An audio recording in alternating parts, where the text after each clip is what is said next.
new road, and we're going to have an internet that's going to be all the way. I love them, man. They ain't got no shame. They don't have any shame. We passed the Chips and Science Act. It's a groundbreaking law. We'll once again manufacture semiconductor chips that power our everyday lives, from our smartphones to our dishwashers, automobiles, but we're going to do it right here in America. This law is going to create, mark my words, this law is going to create tens of thousands of jobs. And it's going to bring billions of dollars, billions, not millions, I didn't misspeak, billions of dollars in investment to America to revitalize American manufacturing. Folks, it means we're going to build a future here in America with American workers and American factories using American-made products. And folks, we took on the NRA and we beat them. We flat beat them. I signed the first significant new gun safety law in nearly 30 years, but I want to make it clear to you, I'm not stopping here. I'm determined to ban assault weapons. I did it once before, and we're going to do it again. We're going to do it for those families in Buffalo and Uvalde, Newtown, El Paso, Parkland, Charleston, Las Vegas, Orlando. I met with those families, virtually every one of them over these years. It's devastating what happened to them. Ladies and gentlemen, we're going to do it all for those kids who got gunned down on the streets every single day and never get recorded. Folks, we're going to do it for your kids who are learning how, instead of learning how to read and write, are learning how to duck and cover. Think of the kids going back to school, those places. You saw what happened. They're scared to death. It's just wrong. It's just wrong. So this November, we have to ask every candidate, are you for banning assault weapons? Yes or no? If they say no, vote them out of office.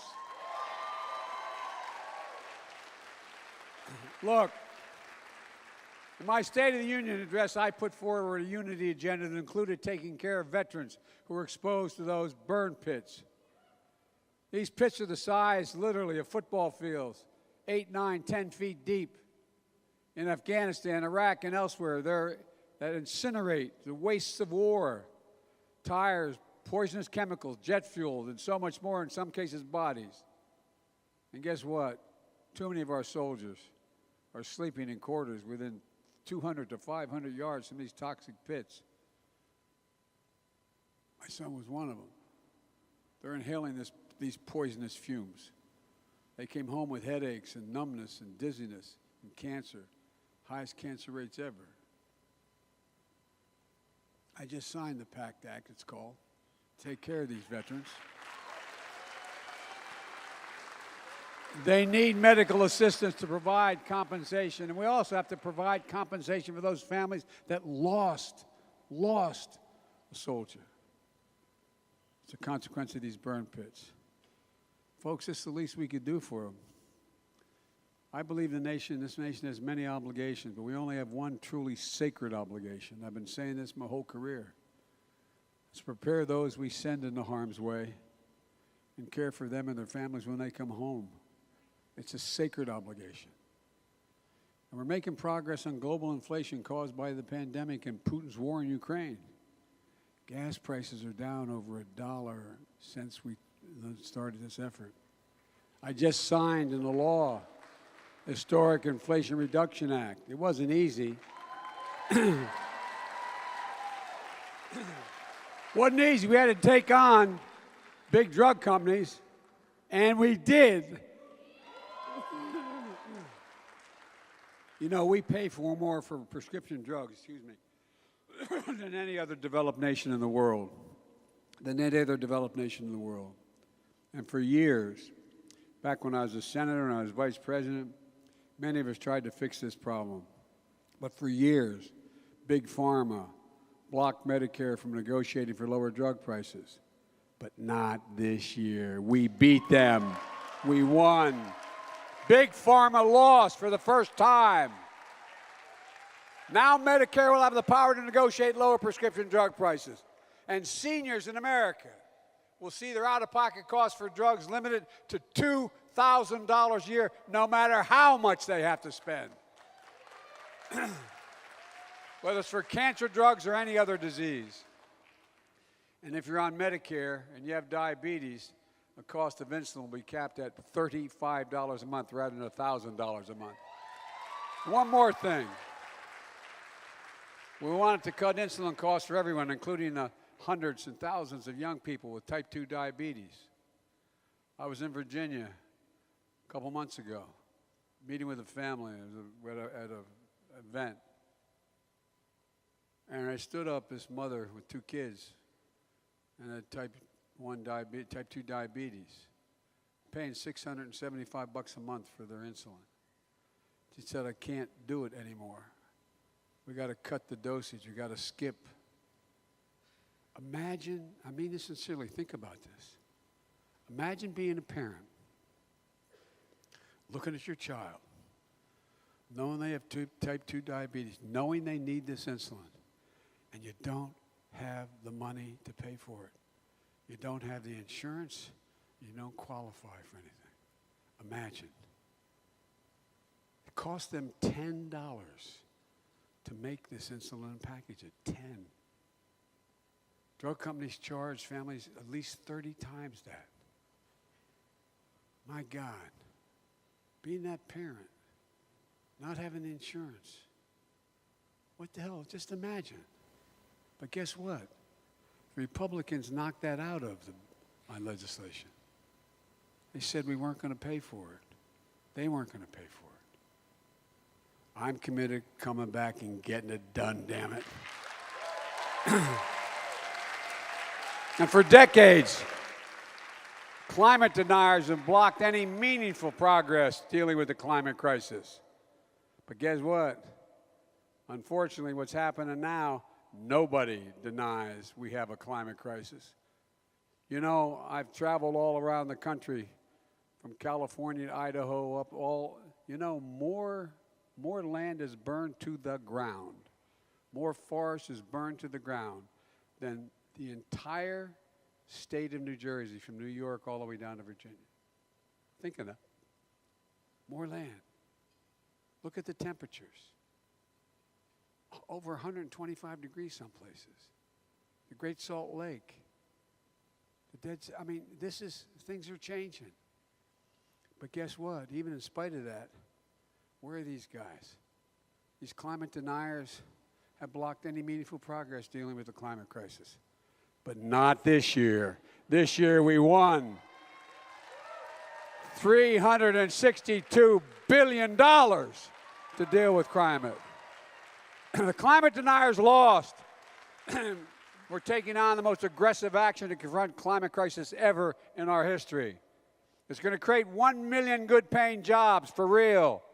It's going to triple wind and solar power, unleash American manufacturing to own the global market in electric vehicles. Look, that's a future that's made in America. For decades, the biggest corporations, the wealthiest Americans have fought to block fair tax code. Under Donald Trump, the Republicans had no problem enacting a $2 trillion tax cut, basically going to the top 1%. Mainly benefited big corporations. 55 corporations in 2020 made $40 billion and didn't pay a single solitary penny in federal taxes. But this year, the biggest companies in America flooded Capitol Hill with lobbyists and money, and they lost, and America won. Because no corporations will pay a minimum tax of 15%, just 15%, but they'll pay it. The days of billion-dollar companies paying zero taxes is over. And by the way, while we're doing all this, I'm not going to take all your time because you're standing, but while we're doing all this, guess what? You know, Republicans talk about being fiscally responsible. We are reducing the deficit while all these things we're doing to spend money. Not a joke. Last year, I reduced the deficit $350 billion. You know how much this year, not counting the Medicaid changes? $1.7 trillion. So I don't want to hear it from Republicans about fiscal responsibility. I don't want to hear it. I mean it. I don't want to get going here. You'd think if they really cared about inflation, reducing it, they would have voted for the Inflation Reduction Act. But every single Republican, House and Senate, every single one, every Republican in the House, every Republican in the Senate, they voted against it. Every one. Look, hear this, America. Every single Republican voted against lowering prescription drug costs. Every one. Every one. Against lowering health care costs. Every one. Against tackling the climate crisis. Every one. Against lower energy costs. Against creating good-paying jobs. Against a fair tax system. Every single one. Now every single American needs to return the favor and vote them out of office. Look, every election's a choice. My dad used to say, don't compare me to the almighty Joey, compare me to the alternative. Well, just take a look at what's happened since the Supreme Court overturned Roe v. Wade. In 14 states, abortion is not available beyond 6 weeks of pregnancy, when most women don't even know they are pregnant. In most of these states, there's no exception for rape or incest. In the coming weeks and months, another 13 states may ban abortion depending on the outcome of this election in November. Another 13. That means just weeks and months, more than half of America will have banned abortion if we don't win this off-year election. And they're not going to stop there. If they win control of the House and Senate, they made it clear. They're going to try to pass a national ban. But as long as I'm president, they ain't going to get it done because I'll veto it. Look, if they had their way, it won't matter where you live in America. Women won't have a right to choose anywhere. I'm not going to let that happen. I really mean that. If they had their way, they'd come after the contraception and marriage equality, the whole right to privacy. They're very straightforward when this passed. They didn't kid about it. We can't let that happen either. Democrats won't let that happen. Not today, not tomorrow, not ever. Look, Republicans have awakened a powerful force in this nation. Women. W-O-W. No, I'm not joking. I'm not joking. Those of you lawyers, read the decision. And the court says that women have a right to vote to change this if they don't like it at the state level. Well, guess what, pal? Here you come. Here you come. Republicans don't have a clue about the power of women. Not a clue. Let me tell you something. They're about to find out. They're about to find out. I mean it. And when you think I'm talking about radical Republicans coming, look, they're coming at your Social Security. You think I'm kidding? Look, just go read the only election year plan the Republicans have put out this year. Rick Scott from Florida is the guy who's in charge of the elected Republicans in the United States Senate. Wrote it in black and white and did it also in the Wall Street Journal article. He wants to require Congress to vote on the future of Social Security every 5 years, which means that if you don't affirmatively vote for it, it is out of existence. Not a joke now. Check it out. I'm not making it up. I spoke to a large labor crowd a month ago, and they didn't believe it, so I put it up on a big board. Exactly what they said. Think about it. I mean, every 5 years the Congress has to vote to change, cut, reduce, or entirely eliminate Social Security. If they do nothing, it goes out of existence. How does that make you feel? Knowing that some of our MAGA Republicans are going to be moving hard. And it's not just Social Security. Senator Scott, he wants everything in the federal budget voted on every 5 years. That includes veterans benefits, Pell Grants, everything else. And then along comes Ron Johnson of Wisconsin. God love him. He thinks 5 years is too long to take to savage the programs that the people depend on. He wants to put Social Security and Medicare in the chopping block every year. And let me remind you all, you pay for your Social Security in every paycheck. You pay for your Medicare. It's not like this a gift. It's taken out of your paychecks. This is the same guy who said that if Republicans get control of the Congress, they're going to go back at getting rid of the Affordable Care Act, which is the only thing that guarantees people who have a pre-existing condition can get insurance. Folks, they tried over 20 times to do it, and the last time, when the last guy was there, what was his name? I can't remember. This guy never stops. And we'll never stop either, because we can't let this happen. Folks, Democrats offer a vision for a better America. It's within the reach, our reach. What's in our hands if we just get out and vote. And again, that's not hyperbole, because we're not finished. Imagine if we just elected 2 more Democrats to the Senate and keep the House of Representatives. Imagine. We'll codify Roe v. Wade. We'll ban assault weapons.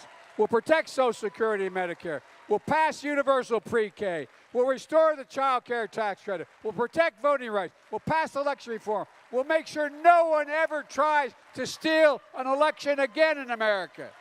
And we'll continue to build an economy. Build an economy from the bottom up and the middle out, not the top down. Because we understand something Republicans don't. Wall Street did not build this country. Working people, the middle class built this nation. And I got news for you. Unions built the middle class. And we're not going to let anyone or anything tear America apart. I'm going to close with this. We're at a serious moment in this nation's history. And again, to use the word 3 times, that's not hyperbole. We're literally in the battle for America's soul. I know I've been saying it for a year and a half, but I mean it. Extreme MAGA Republicans just don't threaten our personal and economic rights. They embrace political violence. Think about it. They refuse to accept the will of the people. They threaten our very democracy. That's not hyperbole. To this day, they defend the mob that stormed the Capitol on January 6th. Look, I've known every major world leader because of the nature of my job as the head of the Foreign Relations Committee, then doing foreign policy for Barack, and now. I've known them all.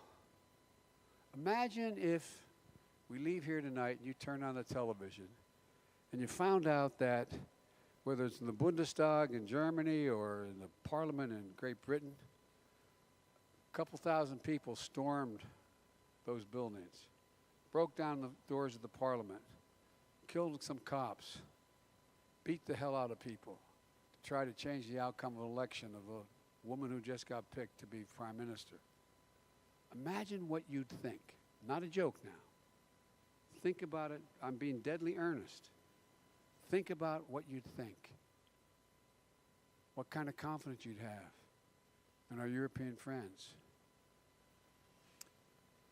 Look, folks, I went to the first, what they call G7 meeting of the major economic powers, and I sat in that meeting in England, and I said the following, I used this following phrase. They all know me because I've known them for years.